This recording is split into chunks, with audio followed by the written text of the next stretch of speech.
Episode number 3400। Title attack on space garden.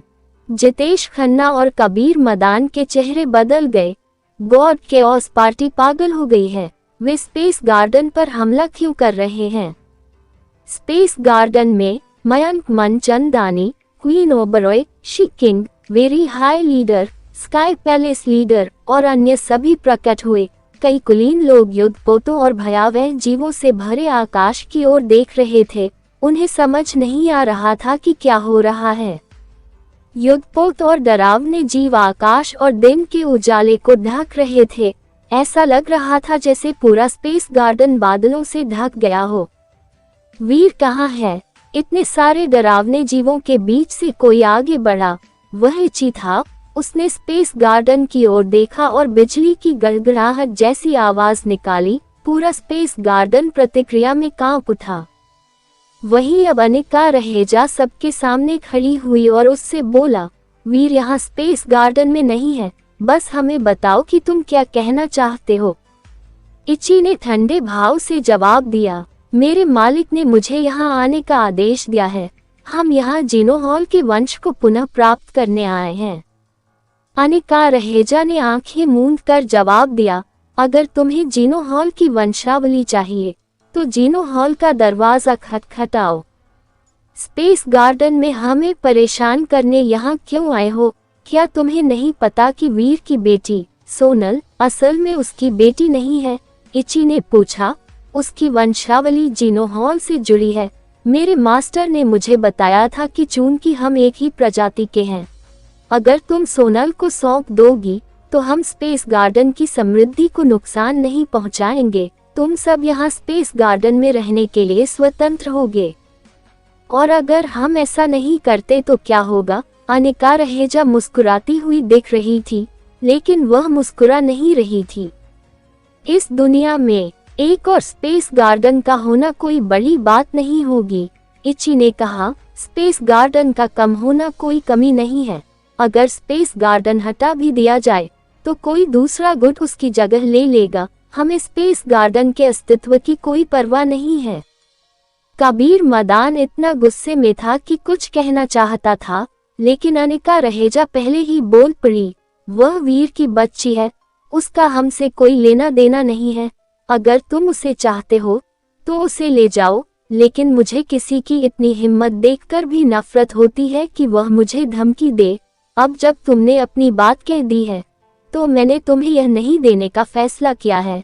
मैं देखना चाहती हूँ कि स्पेस गार्डन को नष्ट करने में तुम क्या करोगे।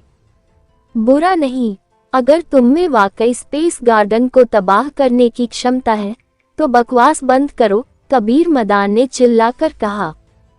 तुम्हें जरूर मौत की इच्छा होगी, इची ने ठंडे स्वर में कहा।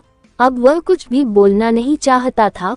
उसने हाथ हिलाया और कई जहाजों और डरावने जीवों ने स्पेस गार्डन पर एक पागलपन भरा हमला शुरू कर दिया। एक युद्धपोत ने अपने दरवाजे खोलकर ब्रेक वर्ल्ड के कई जानवरों को जहाज की पकड़ से आजाद कर दिया। वे भेड़ियों की तरह थे जिन्हें महीनों से भूखा रखा गया था और अब वे स्पेस गार्डन नामक भेड़ों के बाड़े में बेरोक-टोक घूमने के लिए आजाद थे। स्पेस गार्डन में ब्रेक वर्ल्ड के कई जानवर थे, उनकी संख्या 100 थी। बूम! स्पेस गार्डन में एक बाइसेमा यानी प्रोटेक्शन शील्ड था जो एक स्पैन से बना था। इसने ब्रेक वर्ल्ड के जानवरों के हमले को रोक दिया, लेकिन फिर बाइसेमा पर ब्रेक वर्ल्ड के सभी प्रकार के जानवरों ने हमला कर दिया। ये टिमटिमाता रहा, ऐसा लग रहा था कि यह कभी भी टूट जाएगा। लड़ने के लिए तैयार हो जाओ, अनिका रहेजा ने ठंडे स्वर में कहा। उसने बेस की ओर देखा। ब्रेक वर्ल्ड के जानवर देखने में बहुत ही चौंकाने वाले थे। स्पेस गार्डन में लड़ने की ताकत थी, लेकिन स्पेस गार्डन खुद इतनी बड़ी लड़ाई नहीं लड़ सकता था। अगर लोग लड़ने लगे तो ये जगह बिखर जाएगी। कुलीन वर्ग के अलावा स्पेस गार्डन के आम लोग भी बेशक मर जाएंगे। स्पेस गार्डन की बाइसेमा मिस्टर वाइट ने स्थापित की थी। सिर्फ मिस्टर वाइट ही जानते थे कि यह टिकेगी या नहीं। समर प्रताप को बुलाओ, तुम लोग लड़ाई पर ध्यान दो और किसी और चीज की चिंता मत करो, मिस्टर वाइट ने अनिका रहेजा से कहा। इससे अनिका रहेजा को काफी शांति मिली। ऐसे में चलो लड़ते हैं, अनिका रहेजा ने आदेश दिया। कबीर मदान, जो बुरी तरह से लड़ना चाहता था, उसने जगह तोड़ दी। उसने एक चाकू निकाला और सीधे बाईसेमा की ओर बढ़ा और एक ब्रेकवर्ल्ड जानवर पर हमला कर दिया। इससे पहले कि उसका चाकू उस ब्रेकवर्ल्ड जानवर तक पहुंच पाता, हरे पंखों से भरा एक आसमान तीरों की बारिश की तरह बरस पड़ा। हर हरा पंख ब्रेकवर्ल्ड के जानवरों के शरीरों को भेदता हुआ उन्हें मार गिरा रहा था। ब्रेकवर्ल्ड के 100 जानवर तेजी से खत्म हो गए। हरे पंखों वाला एक शांत आदमी अंतरिक्ष में बैठा था। वह मयंक मनचंदानी था। ना इन रियल, वह तुम्हारा है, इची ने ब्रेकवर्ल्ड के एक जानवर से कहा। ब्रेकवर्ल्ड का जानवर सफेद बाघ जैसा था। बड़ा तो नहीं था, लेकिन आम बाघ से भी बड़ा था। वह एक जहाज के ऊपर आराम कर रहा था। उसने इची का हुक्म सुना और आलस से नींद से जाग उठा। उसने मयंक मनचंदानी की तरफ देखा और फिर सो गया। सफेद बाघ को अपनी बात न मानते देख इची को गुस्सा आ गया। वह कुछ नहीं कर सकता था। उसने एक बड़ी काली चिड़िया से कहा, फिश बर्ड, जाओ और उसे मार डालो।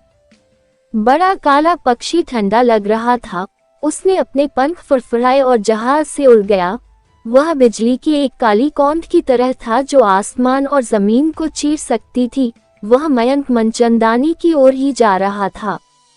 तुम लोग शांत मत रहो, हमें उन्हें गॉड केओस पार्टी की असली ताकत दिखानी चाहिए। जब इची ने आदेश दिया तो कई युद्धपोतों ने अपने दरवाजे खोल दिए। ब्रेकवर्ल्ड के कई जानवर बाहर निकल आए। उनकी संख्या कम से कम 1000 रही होगी। मयंक मनचंदानी का शरीर हरे रंग की रोशनी से चमक रहा था। सारे हरे पंख तलवार की रोशनी जैसे थे और उड़ रहे थे। ऐसा लग रहा था मानो वे ब्रेकवर्ल्ड के जानवरों को मारने वाले हों। उसके हल्के पंख उड़ने से पहले आसमान से कई स्याही जैसे पंख गिरे। उन्होंने उसके हरे पंखों को टुकड़ों में बदल दिया। वे टूटकर धीरे धीरे नीचे गिर गए।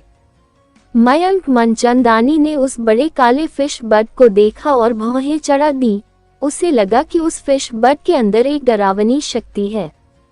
मयंक मनचंदानी को रुकते और ब्रेकवर्ल्ड के और जानवरों को मार गिराने में असमर्थ देखकर अनिका रहेजा और बाकी लोग बाईसेमा से बाहर निकले। वे ब्रेकवर्ल्ड के जानवरों से लड़ने के लिए वहां गए।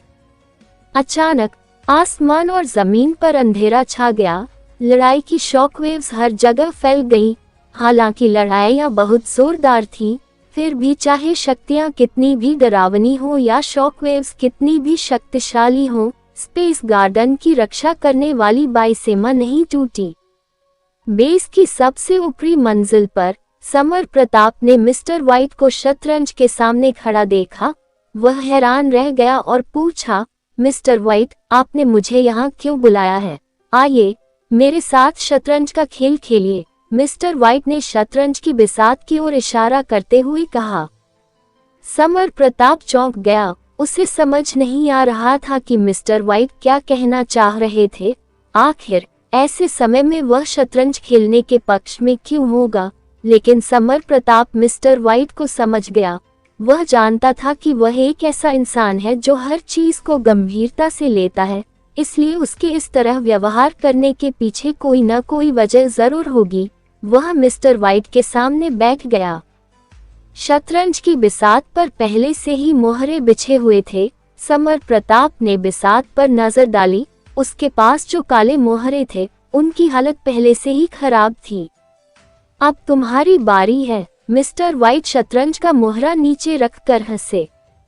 समर प्रताप ने सिर हिलाया और शतरंज का एक मोहरा उठाया। उसने अपनी नजरों से शतरंज की बिसात पर नजर रखी। उसी पल उसका चेहरा बदल गया। शतरंज की बिसात मानो उसमें से अविश्वसनीय शक्ति प्रवाहित हो रही हो। जहां उसने शतरंज का मोहरा रखना चाहा, वहां से एक शक्ति उठ रही थी। इससे उसका हाथ और शतरंज का मोहरा उछलकर दूर जा गिरे। समर प्रताप को लगभग खून की खांसी आ गई। ऐसा लग रहा था मानो मिस्टर व्हाइट को इसकी उम्मीद थी।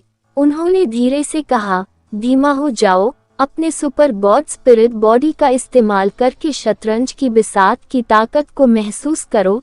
तुम्हें बस अपनी शक्ति का इस्तेमाल करके ताकत को एडजस्ट करना है। पूरब को उधार लो और पश्चिम को भर दो, इसके खिलाफ मत लड़ो। समर प्रताप समझ गया कि शतरंज की बिसात स्पेस गार्डन की रक्षा करने वाले बाई सीमा से जुड़ी हुई है। मिस्टर वाइट चाहते थे कि वह उसे थामे रहे।